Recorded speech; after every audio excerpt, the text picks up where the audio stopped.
Saint Bridget of Sweden, born as Birgitta Birgersdotter, was a Swedish widow, mystic, saint, and the founder of the Bridgettines. Outside Sweden, she was also known as the Princess of Nericia and was the mother of Catherine of Vadstena. Bridget is one of the 6 patron saints of Europe, together with Benedict of Nericia, Cyril and Methodius, Catherine of Siena and Teresa Benedicta of the Cross. For 28 years, she was a devoted wife and mother of 8.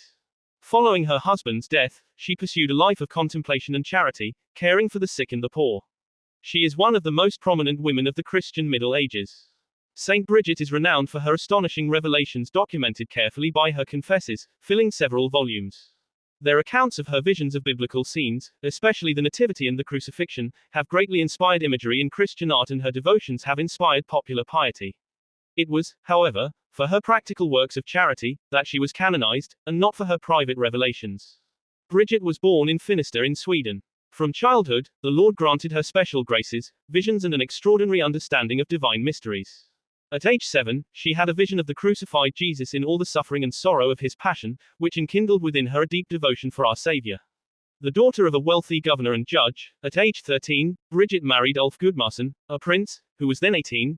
They lived happily together for 28 years and had 8 children, among them Saint Catherine of Sweden. Bridget convinced her husband, by her own example, to live a virtuous life and to strive for holiness. At age 32, Bridget became the lady-in-waiting to Queen Blanche of Namur and King Magnus II of Sweden. She modeled the virtue of charity by being kind and compassionate to all, but the royalty appeared more content to admire her sanctity rather than to follow her example.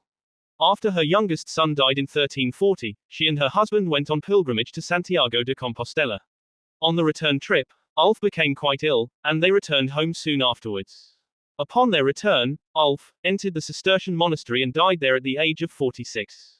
Bridget was a widow at age 41. She continued to live in the world, but became a member of the Third Order of St. Francis, spending much of her time in prayer and penance. At this time, Bridget's visions became more frequent and intense, and she began to wonder if they were from the devil. However, God assured her that they were not, but that she was to become his bride and his mouthpiece. It was his voice in her visions that dictated to her to found a new religious order, even specifying the details of the rule for that order. She then founded the Order of the Most Holy Saviour, or Bridgettines, which consisted of a double monastery for both men and women at Vadstena. King Magnus and his queen generously supported the monastery. Any surplus of money they received was given to the poor and used to provide books for study. Through Bridget, Christ reprimanded the popes for not returning to Rome from Avignon, but even calling Clement VI, a destroyer of souls, worse than Lucifer, more unjust than Pilate, and more merciless than Judas, failed to change his mind. She also delivered several messages to Pope Innocent VI, Urban V, and Gregory XI. Directed by God to go the Holy Land in 1371, Bridget set out on pilgrimage with her daughter, Catherine, 2 of her sons, and other pilgrims. Her son Charles died in Naples on the way there, after an affair with the notorious Queen Joanna, and they were nearly shipwrecked, but once they made it there, Bridget was blessed with extraordinary graces. In the Holy Land, she received detailed visions of episodes in the life of Jesus in the places where they were said to have occurred. She also admonished the people of Cyprus and Naples for their immoral ways, with little effect. She arrived back in Rome early, already ill, and died on July 23, 1373, at the age of 71. Her remains were taken back to the monastery at Sweden. She was canonized in 1391 Pope Boniface IX.